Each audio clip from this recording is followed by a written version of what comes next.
benshi kugira ngo bakuremo Bruce Melody. Arabwira ati ndashakamo Kevin Kade na The Ben na Element. Bruce nagende ibishanga kuko Munyanga avuga ndamukotinga ati ibi bintu ntabwo mubizi neza, ibi bintu ni ibyakira biva kure, murimo murinjira mu bintu urakumva ko kantu. Ndakumva nese ubukeza namuhamagara kandi coding maze kumenya ngo runaka ari coding buri umugendera kure. Uzikanga aho abantu bagutinyaga bakakumenyera ako nubu ngo nta muntu umenyera najya kasigaye kubaga. Urumva twageze hagati mu gihembwe, impamo ya Mungu hari amazina tutagishaka kumva. Makuru mfite arimo araturuka kwa Titi Brown. Ni wongere kumbwira ko Nyambo nanone cyasohotse.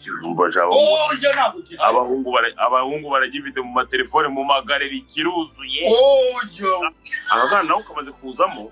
Ubu nawe ugiye urashaka kumera nka Idrissa. Baze Vestina yari akagerageza wenda nk'ibintu bita ngo za gatatu sama. Abana baza Idrissa yamaze kujya wenda nko ku murimo w'amaboko. Akabanza akarya ku Bujackson. Bukabanza bukajya bita zimwe bita impare bro. Kuri ubu ngubu umuhanzi nemera ku isi ni Kevin Kade. Ona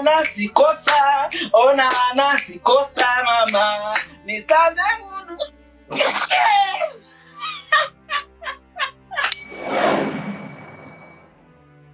Je bimeze bite?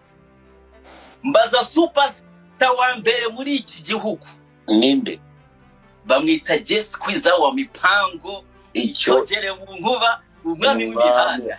Abantu barambeshye ngo Kimenyi Kimenyi ngarino ndaza namubuze. Je uretse je naragutumye ndakubwira kintu ushakire ni muri yo sanze ubutinganyi bureze. Oya birahari bireze ndako turarwana nabyo turabikumira. Mu izina rya Yesu turabikumira. Ubu uvuze izina ryande? Mu izina rya Yesu. Nanjye mu izina rya Allah wallahi ubutinganyi turaburwanya. Ibyo byo rwose ni ibintu bigomba kubaho mu buryo bukomeye cyane. Ariko ndumva ari ikindi kintu cyeze. Iki se kandi? Abakobwa inyarugenge barimo baranutse imizwi imirenuka nk'amafi. Oya ibyo birarangira n'ukubira hashushe no minsi.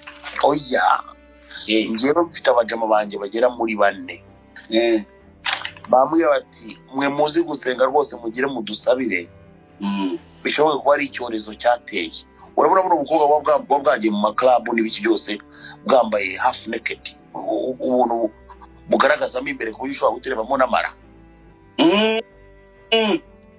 Buriya bwana kuruziko iyo bwicaye nko ku ntebe akanyo kose kaba kicaye hasi. Ndakumva. Noneho bari abana b'abakobwa ngiyahagurutse agiye nko kunyara hasigara ku ntebe harimo harahumura nk'amafi. Ahubwo ikintu narinzi cyane mbaza ikintu naje kumenya. Waje kumenya iki? Naje kumenya ko ya mitezi tujya turwara na abakobwa urabona ngo abakobwa b'abakire ntabwo bajya bayikira. Ngo mu bakobwa babakene nyine muri ubu buboro bw'inyamirambo za neza kuko twese turabizi ibyo ngibyo. Kumwanya nyine ku musarane yakicuza agata gukurayo. Aha ngo nuko mama bajya bayitwara nabo usambanye tusanga umwana rwaye umutezi ataratsambana. Ariko none wagenda wakwezi direct tugenda kukanya wewe ubukigera yo kujya ngo ba ukure iboro yabaye ikintuzi. Ufite ibibazo byinshi mu Rwanda. Reka mbe mweho kamera none mbanze mwereke njya ahantu ndi urebe ukuntu hameze iyo kangoreho kamera kugira ngo mbanze nambaye ubusa. Ntacyo kaba yambaye ubusa buri watweretse gendaga.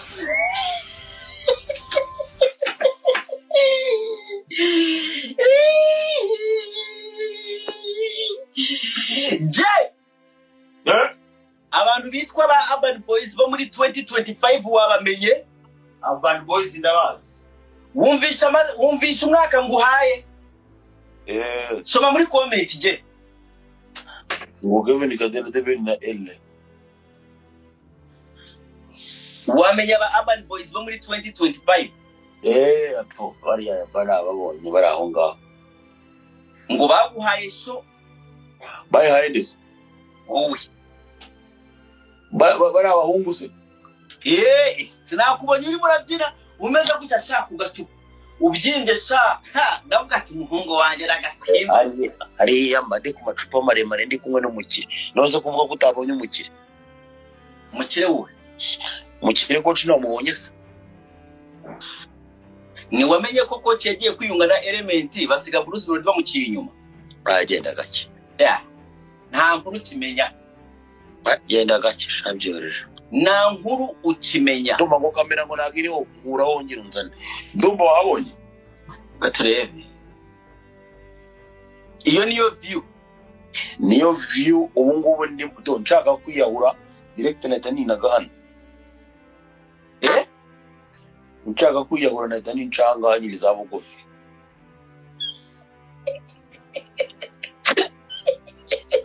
none se kwiyahura ubitekereje gute nuko hari abantu njya mbona ngo bajya kunkunda amahoro bakajya kwitupa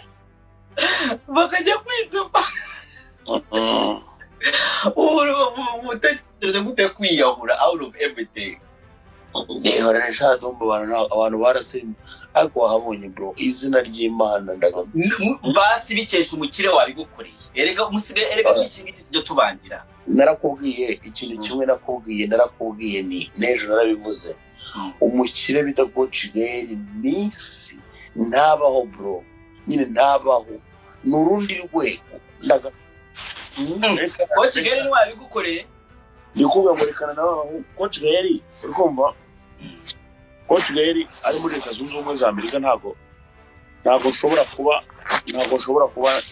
yaba ari ahantu bari kubabwira ngo mbe naje ije ni ikintu ugomba guhita umenya nubwo Coach Gael ari muri Amerika aho bari ubuhari no ntago yashobora kujya nko muri show runaka ntahaje ugomba kuba ndi iruhande rwe nimo ndamusetsa gake barimo na acting role ya Jen yaba abantu bo muri Jen Bade Ben nanjye barambwiye ngo bazanshakira umukire ngo witwa ngo Jimmy Muyombo ariko ndabona Jimmy Muyombo atinda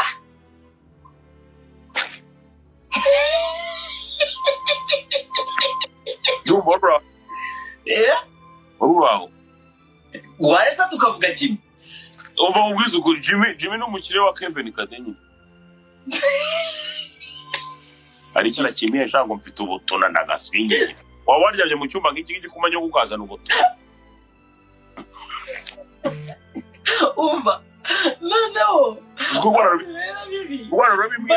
magirimo ndaseka na boro zindi zinshekeje ugahita ukubitamo iyindi irimo ndaseka noneho se aka gatuza so yakagira wewe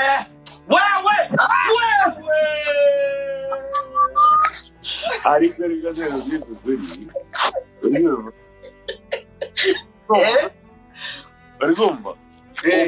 ubuzima bwiza buraharanirwa singubeshye sibyo Coach Gael ahari hose nukuri kw'Imana umuntu akorera ibintu akwiye ni wowe urakoze cyane ibyo nibyo bintu nababwiye ndababwani iyo ufite umukire yawe bitari bya biri byo ngo kwenda kure ngo kwenda mbali na wapi umukire iyo bita umukire ngo uyu no umukire wanjye ndi proud yo kumuvuga mu bantu biyo bigomba kugaragaza ko n'ubuzima bwawe bwahindutse am I right yeah very true nakushobora kuguma urata Coach Gael ibyo kuvuga ngo ufite umukire ngo guhereza wenda ngo 100 ngo 200 reba bakwigisha mana nyagasani rwose ibyo ngibyo rwose nakarira gira umukire uguhindurira ubuzima bigaragarira buri wese mbese kutaravuga ukuntu abahungu babigiyemo bahita babuza Bruce Melody kugenda muri Amerika ko mbona bikira hariya Bruce Melody sigaye umwana nta muntu n'umwe ufite ubushobozi bwo kuba yabuza Bruce Melody kujya muri Amerika urumva kuko nta mutereyemo visa we nagarajya kubimuhagarikira witwa Bruce Melody afite akazi kenshi cyane kuri ubu ngubu ndetse ntabwo byari kuba byashoboka neza ko ahita yerekeza muri Leta Zunze Ubumwe za Amerika ngo asige ibintu arimo arakora. Ngira ngo urabizi neza ko afite indirimbo yakoranye na Diamond, afite indirimbo yakoze wenyine, afite n'izindi ndirimbo yakoranye n'abandi bahanzi benshi cyane. So byose ni imirimo iri aho ngaho imutegereje. None se ko mbona umuhungu murimo murakinya inkoro, ntabwo murimo muramuzimya neza kwe? Bande bacinya inkoro wowe wabivuze ko Jimmy Muyombo yishyuye amafaranga menshi kugira ngo bakuremo Bruce Melody. Arabwira ati ndashakamo Kevin Kade na The Ben na Element, Bruce nagende ibishanga. Oya icyo nzi cyo Bruce Melody na Jimmy Muyombo uvuga w'umukire n'abashuti, ni inshuti. Nzi ko n'uwo mukire atashobora no kuba yanawugerageza kuwukina. Kandi ikindi Jimmy ni umukire, uri kumva? Bidefande numve. Uva nyine ubwire Jimmy ni umukire. Noneho abanyarwanda murebe Jesse Kwiza arimo aravuga, arimo arabidefanda. Jimmy ni umukire udashobora yavuga ngo tuzimye runaka kugira ngo runaka azamuke. Ikindi kandi impano ya Kevin Kade n'impano ya Bruce Melody biratandukanye cyane, ko buri wese afite style ye n'undi afite style ye. Nubwo wenda bose baririmba R&B, ariko ntago bishobora kuba byakunda ibyo biboro, ngira ngo nawe urabizi kuko nta. Jimmy Muyombo ni cousin wa Kevin Kade. Kevin Kade yaje no kugenda ku Iwacu Muzika bamurisha amafaranga kubera Jimmy Muyombo yamubwiye ati ibyo bihite bivemo, ngwino mu biri ngibi nagusabiye bayo. Nawe ari wowe reka kubiza ukuri Dum, sibyo? Uramutse wumvise call ikubwira ko ugiye kujya muri Leta Zunze Ubumwe za Amerika, ari bwo bwa kuko umuntu Kevin Kade uretse wenda kuba yava i Kigali akerekeza mu Burundi, akava i Burundi akerekeza Burundi ntabwo arajyayo. Uvanye ubwira akavana nk'i Kigali akerekeza i Goma. N'ubwa mbere Kevin Kade yari yuriye indege ajya Kampala. Byagenze gute? Yagiye bagenda n'imodoka Jaguar. Oya ndibutse ukuntu byagenze. Ni Jaguar. Oya baragiye kugeza ubwo Kevin Kade yagiye ku kibuga cy'indege arababwira ati ngwese ngo mwamaye agatike kanje. Agatike yarazi ko nyine bya bindi bya boarding pass, azi ko ngo bakita agatike. Yakisa agatike. Yakisa agatike. Ntabwo azi kuvuga boarding pass. Ariko namubonye nijoro Kevin Kade azaba umusirimu, naramuka atinze hano hantu azaba umusirimu.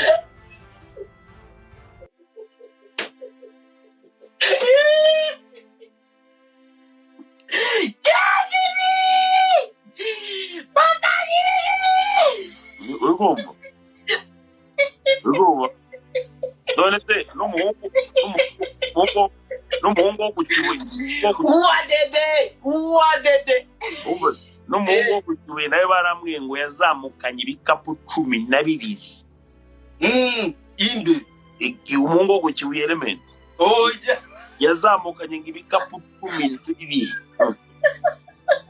Noneho hari abantu b'abadipe agera kuri airport bamwemerera igice cy'igikapu kimwe. Ariko nawe urabizi neza ko nyine muri Amerika hari abantu bajya batumiza ibintu just batazi n'ibyo batumije ibyo ari byo. N'uwo batumye atazi ibyo ari byo. Abatuma ngo imikenyero, ngo abatuma ngo amakara, ngo y'abadivi, ngo y'abagorozi, ariko Element urabesha, ngo abatuma ngo amarira yeye. Umva kubwiza ukuri yazamukanye ibikapu 12. Baramubwira bati Element yagiye mu Bwongereza, babizi ko utaca kuri airport n'ibikapu byinshi. Irazi ngo muri Amerika rero ushobora kujyana n'imideye. Noneho ikintu bose bahuriyeho Element na Kevin Kade, reka batamuka muri Leta Zunze Ubumwe za Amerika bamaze kugura ngo n'imifuka nyine y'imideye ngo bazapakiramo amafaranga, bazi ko ngo muri Amerika atoragura. Babagendesheje mayiro zigera muri 40 bakajya baza ngo se ko turabona abantu barimo baratoragura amafaranga kandi baratse mu kwari byera amafaranga. Baramubwira ngo apa kura kumanyo. Nukuvuga ngo Amerika urakora n'akantu kagakora nibura ubone amadolari 13 n'amasente 22 iyo isaha. Abahungu bahise batangira gufata icyemezo cyo kuvuga ngo reka duta. Ubu barashaka kugenda bro. nukuvuga ko urabaza buri muntu wese agahita akubwira ati hano ni kutumika ifaranga umuntu yakoze. Inyarugenge uri kumva Inyarugenge umuntu akina n'utudiri, hari utuntu tw'utudiri umuntu ashobora gukora uri kumva ukabona amafaranga. Noneho Element yabajije abantu ba mbere arababaza ati se ahangaha muri Amerika nshobora kuba wenda nabona ubukunda nkora ibintu bijyanye n'imiziki. Baramubwira bati hano nta muntu uririmba burya haririmba wahazi nike twaza gukoresha iyo miziki. Element baravuga ati igihe rwose singiye gukoresha ntabwo nabasha karito ndagasa na Rudia Kigali. Ariko nabonye Element yiyunga na Coach Gael.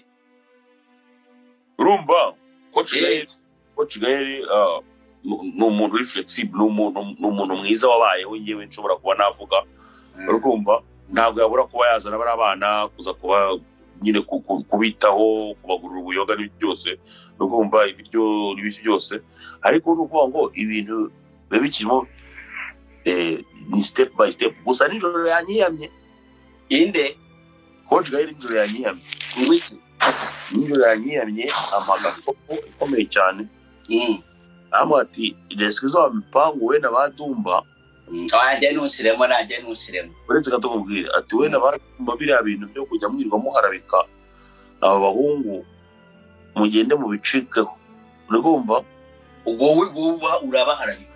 Njyewe ntabwo nigeze, nta muntu njya marabika. Urumva ujya uharabika Kevin kandi baramuharabitse umwita umutinganyi. Icyari cyabayeho cyarakemutse kandi byaranakemutse kugira ngo nawe urabizi. Urumva abantu babigizemo uruhare kugira ngo bikemuke. Erega n'ubu uramuharabitse. Kuri ubu ngubu umuhanzi nemera ku isi ni Kevin Kade.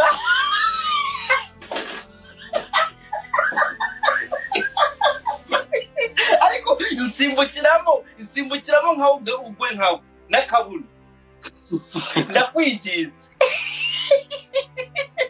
Bere ni buryo si burya kamuririmbire njya kukuririmbira. Ona nasikosa mama nisanze mundu.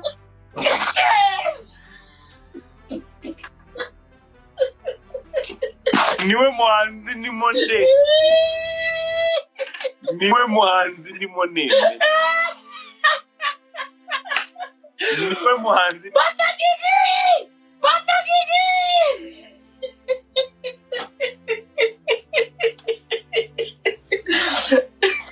nijoro nawe kuvana. Ariko ndemeye kumufana kuba ibintu bye byose uzi kubikora man. Reba bagende bakugoringa no marinette. Nijoro nahuye n'umuntu bita Chris wahoze ari muri Just Family. Chris twari tuzi ngo ariko mumbabarire guys ndagiye umuntu babone muri arabika. Ugiye guharabika? Ntabwo ngiye guharabika. Twaramubuze tuzi ngo yagiye kwiga, yagiye gukomeza amashuri ye muri kaminuza. Ubugera arinzi ko Chris rwose maginga yangaya marabarizwa muri kaminuza ya Harvard. Urumva agiye gusohoka agira ari nk'umudoktor.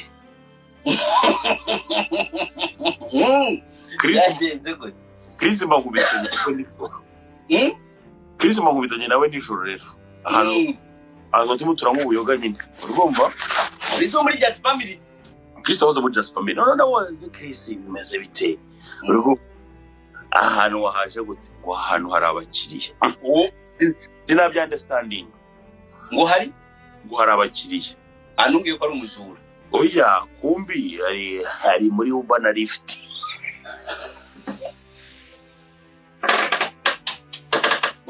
Mu Rwanda ngo babyita basare.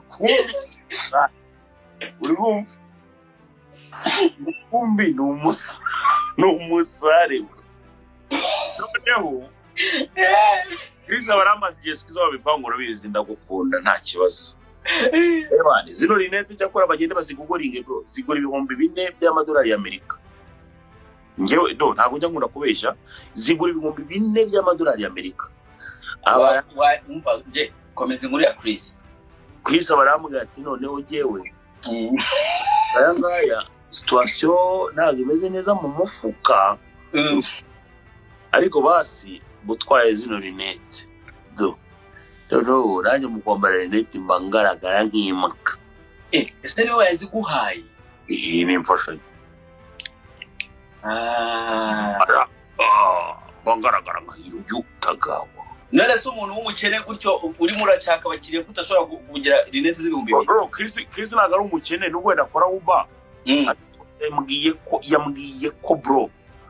Umunsi ashobora gukorera nk'inote y'I5 iyo abakiriya babonetse nka kuri.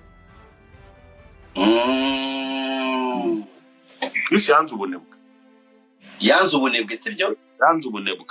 Ariko urabona uburyo ngaragara neza wagira ngo ni Hiroyu Tagawa. Yaje kuguha amafaranga ahita guha marinete. No, amafaranga ntago kadi ye nimirakunda kwava. Yari yamaze gukora transaction nyinshi. Yari yibagiwe pin. Oya, transaction nyinshi na Face ID ntago yari mirakora kugira ngo abashe kuba yakwinjira muri Zelle na za PayPal. Pamwi Hiroyu Tagawa. Aravuga ngo marinete nkayatwara. Oya marinete ariko naje naje kuyagugoringa mbere yuko nyafata. Urabeshya. Nabanje kugugoringa. No. Leta zunze ubumwe za Amerika abantu baze kuza kujya kureba ku application we nk'abantu bari mu Rwanda ntago bakazi. Leta zunze ubumwe za Amerika amakuru bayambwiye. Ngo benshi ngo bajya kugurira ngo imyenda ngo ku application bita Temu. Ndayibona yenda yumva ngo application kabaho imyenda ya pirate ngibigura $3. None se iyo myenda mani nanjye nagerageje kugenda kukajyaho. Ngora umwenda ntambara 1 2 3. Sanga na urakitse ndakihorera ntago nagasubiye. Aguze ufite outfit uyu munsi ufite outfit nshaka kuza kwambara. Araza kuza kurya abana wallahi.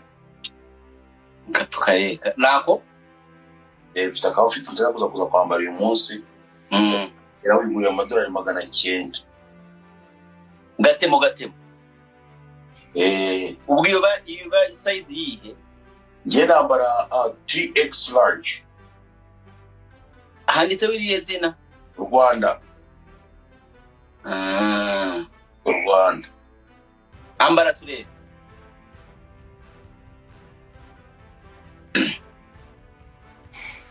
Nika karachari gashasha.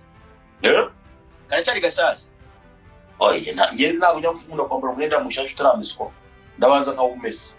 None wagarara hejuru turebe neza ukuntu busa neza bien. Oya.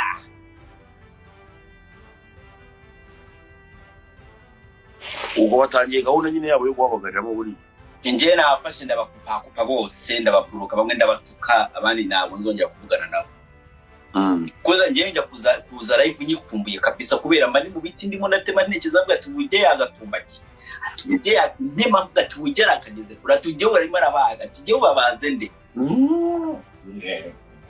Noneho naza live on kujya kubona abana bakaritaza batagiye kumamagara bra. Omba sinkubeshye ni nagize ibihe byiza kabisa. Ariko je uranyumva? Bari bongeye bahamagaye. Je ibintu bimwe ntabwo twabivuzeho. Ariko uno munsi ndashaka ushime umukobwa cyangwa nawe wemeze nkanjye ko umukobwa witwa Keza Teriski ariyo sire ya mbere yabayeho mu Rwanda izubwenge. Ntago je nabyemeza neza ko Keza Teriski afite ubwenge niba ashobora kuba yarecordinga nka kuriya akabishyira hanze. Ni umuntu wanjye ariko ntago nabikunze biriye. Ntago nyewe njya mbona ikiko kinini ngo nkiti gitiyo. Urumva? Biriya ntago ari ukurangiza urugo rwa mugenzi we gusa ndetse harimo n'ubugome ndenga kamere. Ibaze noneho n'urugero buriya ngiye njya nkunda gutanga urugero rufatika. Wenda ari nka nyoko cyangwa so. Inze maze bakajya kumudarapa hariya. Uko kibita we ni se wundi muntu. Siko bimeze. Ufashe nka kuriya nubwo warakaranyije na muyango kajana. Urumva? Abizana ukajya kubidarapa hariya ngiye wita untera ubwoba. Avuga ni nanjye ejo nejo bo nanjye ushobora kundarapa. Nigirira mu ubwoba burangira uko ngenda. Oya Keza buriya hari ibintu butasumye cyane ko ntabwo ukoze kureba kure. Buri aba bantu bafitanye probleme zo kuva kera. Wowe wibuke ko ubu ndibona ni ibintu byanjye nyine nitekerereza ntabwo ari ukuri. Niba Keza yarabanaga na Kimenyi kera, urumva Kimenyi asohokana n'uwundi muntu ariko babana mu nzu, ukuvuga ko buri gihe umukobwa aje gutwara uwo mugabo mwabanaga, uriya sigara ameze nk'umubesti, ntabwo bashobora kugongana. Ntibashobora kumvikana buri gihe baragongana. Ibyo nubyumva se? Ndabyumva. Rero niba baza kugongana haba harimo amakimbirane biziranyeho amatiku ya kera, nkuko Munyanga avuga ndamukotinga ati ibi bintu ntabwo mubizi neza, ibi bintu ni ibyakira biva kure, murimo murinjira mu bintu urakumva ako kantu. Ndakumva. Ako kantu kamenyesha ko ibi bintu biba none se Keza namuhamagara kandi coding. Exactly, kubera iki recording Munyanga. Nibyo nyine mubwira. Thank you so much. Rero aho ngaho uvuze ngo no, nukuvuga ko bafitanye ibibazo, niyo mpamvu biri coding kubera na Muyango yara muri codings. None se Muyango nigeze kuri coding ubundi urumva bagenda bari coding na recordingana. Nibyo nyine mubwira ko Muyango atigeze biplaying. Playing yari codings umugabo Keza ari yamusetiza ara muri coding wa recording icyo umugabo w'abandi. Oya ibyo ngibyo Muyango yari mari proteger, urumva hari igihe umuntu agweza nka coding. None se abagureka nkubwira, none se uyobewe ko i Kigali abakobwa batangana amapasi. Nibyo mubwira. Ariko Muyango ntabwo ari indaya. So gutojya kumuzi pasi atari indaya. Abareka kuntega umutego, ariko rero icyo ushaka kuvuga abakobwa batangana amapasi buri gihe. Ndabyumva nyine, ariko wajya guhereza Muyango pase atari indaya kandi ubizi neza ko afite umugabo ari n'inshuti yawe. Niyo mpamvu Muyango yagombaga kugira gute, yagombaga kuba maso. Tubyihorere. Baretse gato ko Keza avuga ko ngo Muyango yari codinze the trainer, siko bimeze. Kuki tutigeze twumva amashuri ya the trainer bavuga ko Muyango yari codinze? Oya Muyango ntabwo. Okay, Muyango kintu yakoze urumva. Yo Keza naramuhamagara ngo Muyango ngo nawe yari codinze the trainer, ngo niyo mpamvu nawe yari codinze ngo Kimenyi ibi. Biriho. The trainer ntabwo turayumva. Yari codinze amajwi y'umuntu bamutanzemo ngo amusambanye. Reka nkwereke. Yacu umugabo inyuma agira gute aramuri coding, siko bimeze. Reka nkwereke ukuntu biba bimeze. Muyango ni brand nini kurusha Keza Triski. Turakoze cyane.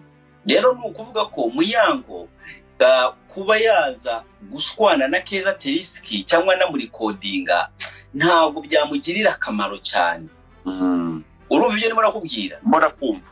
Niyo mpamvu rero we kuza ngo azane banuza baba bazi no kukipinga brand zabo. Urumva ikinge ubungubu muri conflict ya Keza Triski na Muyango yamumanura ariko Keza iramuzamura. Nabyumvise ushatse warekera aho ngaho. Ibyo uvuze nabyumvise no birumvikana. Nukuvuga ngo uwitwa Keza Triski yakwemeraga gukora igishoboka cyose kugira ngo akomeze kuguma kuri trend, kugira ngo nabyo n'ubwengere, kuko hari ahantu bambwiye ngo yamaze kuinvestinga amafaranga rwose. Kubera nukuvuga ko yakoresheje peace akavuga ati Muyango ahangaha mufite ikirori cyangwa mugiye gukora n'ikirori, uretse ko nabyo yabisobanuye neza kurusha uko nshobora kubisobanura. Akavuga ati reka nze gukora ikirori nawe aho muri ikirori murimo nanjye reka nzeyo. Muyango aranga. Ni nka kwa kundi umuntu ashobora kugusaba, nka kwa kundi Chris Easy kagahungu bakita gukikwa Tsunami yagasabye korabo bahita bamukuramo. Icyo yakoze yaje kwa babruga badoka ati Chris Easy mumumfashe mubwira abantu ibyo yakoze indirimbo ibahite. Ariko Chris Easy yaramwimye iki collab, yaramwimye collab. So rero nibyo byabaye kuri Muyango. Aravuga ati rero njyewe nshatse gutera imbere mu mahoro uranze, noneho icyo ngiye gukora ngiye gukoresha ubundi buryo. Ahita ubwo n'ubwenge bwa mbere mbe nabanje kumusoma mwavuga ati gikoga ni ikinyabwenge. Sasa rero hari yabibaze nabi niba mu ngo ashobora kuba yarakoresha. Hari yabibaze neza ku buryo ngiye mba ndeba navuga ati aravugwa, ariko aravugwa abantu bamutinya. Uzima bamutinya. Iyo umaze kumenya ngo runaka ari coding buri umugendera kuri. Uzikanga aho abantu bagutinyaga bakakumenyera. Ngewe ako n'ubungubu nta muntu umenyera. Reka ahubwo risene n'uguti najya akasigaye akubaga inde Jackie donize umva nkubwiza umwana. I'm sorry. wagiye umbabarira. Burumva twageze hagati mu gihembwe. Impamo ya Mungu hari amazina tutagishaka kumva.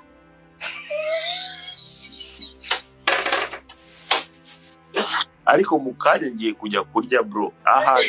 Ahantu kurire. Uko mfite ikintu bita inzara ibita mwende mu kaoni. Mfite inzara iteye ubwoba. Nase tije iyo ndakweli ufite inzara. Ndashonje biteye ubwoba bro. Iyo nda. Ndashonje kabisa. Ese gereka nkubaza. McDo uriye McDo hamburgers urya zingahe kujya ngo uhabe? Hamburger nshobora kurya uduhamburger nibura nka 12. Oya. Urabwo ari ku cheeseburgers. Oya Big Mac, bizino Big Mac. Big Mac? Urya Big Mac 12? Ukazimara? Oya je. Nkanywa n'amazi. Ukanywa? N'amazi.